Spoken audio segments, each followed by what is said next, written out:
Assalamualaikum warahmatullahi wabarakatuh. Klik-kliknya. Baiklah para mahasiswa, mari kita belajar ilmu akhlak tasawuf ya. Karena kalau kita untuk mempelajari yang pertama adalah definisinya ilmu dulu ya, definisi secara keilmuan. Sekarang pengertian ilmu tasawuf dan menurut bahasa dan istilah.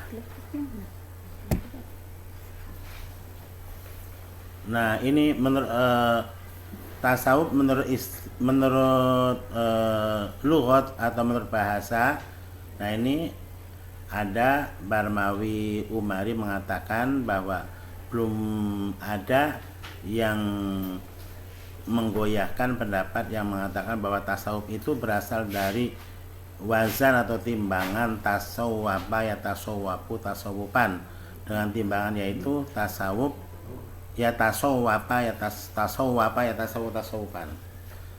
Nah, yang lebih Barmawi lebih lanjut menegaskan bahwa tasawuf dapat berkonotasi makna dengan tasawwapar rojulu, artinya seorang laki-laki telah bertasawuf. Nah, ini pengertian tasawuf secara istilah. Ada beberapa pendapat atau para ahli. Ilmu tasawuf ialah ilmu yang mempelajari usaha membersihkan diri, berjuang memerangi hawa nafsu, mencari jalan kesucian dengan makrifat menuju keabadian, saling mengingatkan antara manusia secara berpegang teguh pada janji Allah dan mengikuti syariat Rasulullah dalam mendekatkan diri dan mencapai keridhoannya. Selanjutnya, kita mengamalkan tasawuf itu ada dasar-dasarnya. Dasar pengamalan tasawuf itu adalah Al-Quran dan hadis Nabi ya. Nah, itu ya landasan Al-Quran antara lain berbicara tentang tasawuf ya, tentang misalkan tentang mahabbah ya. Mahabbah itu cinta kepada Allah Subhanahu wa taala. Qul in kuntum tuhibbunallaha yuhibbukumullah wa yaghfir lakum dzunubakum ya. Katakanlah kalau Anda cinta kepadaku, ikutilah sunnah-sunnahku, berarti Anda cinta kepada Allah Subhanahu wa taala. Nah, kemudian landasan hadisnya itu adalah dalam hadis Nabi SAW terdapat petunjuk yang menggambarkan bahwa beliau adalah sebagai seorang sufi ya. Jadi ada dalam suatu hadis yang mengatakan demikian. Selanjutnya adalah sejarah perkembangan tasawuf, kontak kebudayaan Hindu, Persia, Yunani, dan Arab. Perlu diketahui unsur Nasrani atau bagi mereka yang menganggap bahwa tasawuf berasal dari unsur Nasrani, mendasarkan argumentasinya pada dua hal. Yang pertama, adanya interaksi antara orang Arab dan kaum Nasrani pada masa jahiliyah maupun zaman Islam.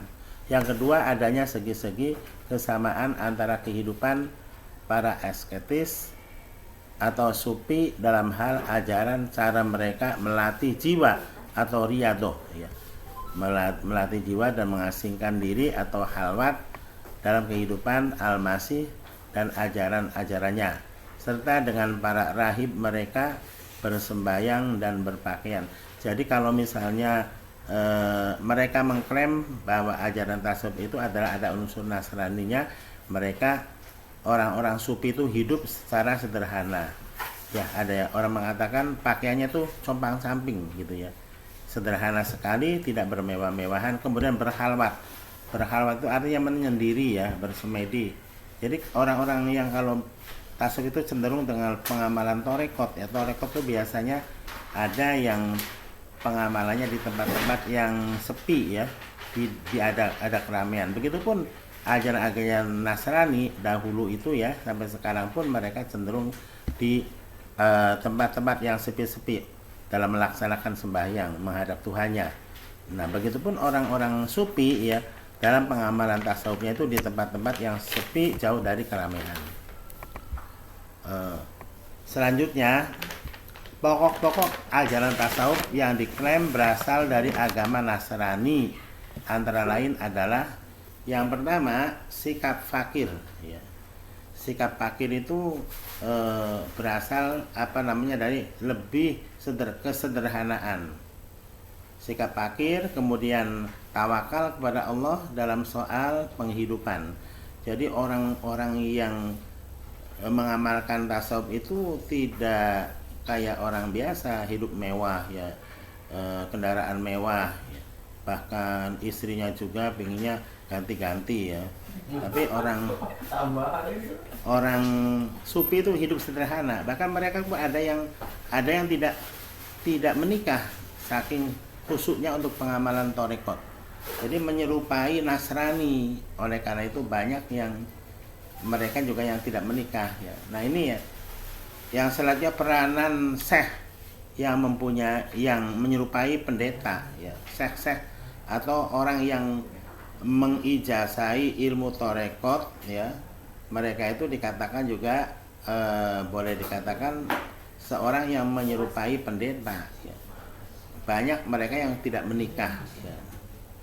Selibasi dan penyaksian itu kalau kita dalam ilmu tasawuf ada istilahnya syariat, hakikat, tarekat, makrifat ya.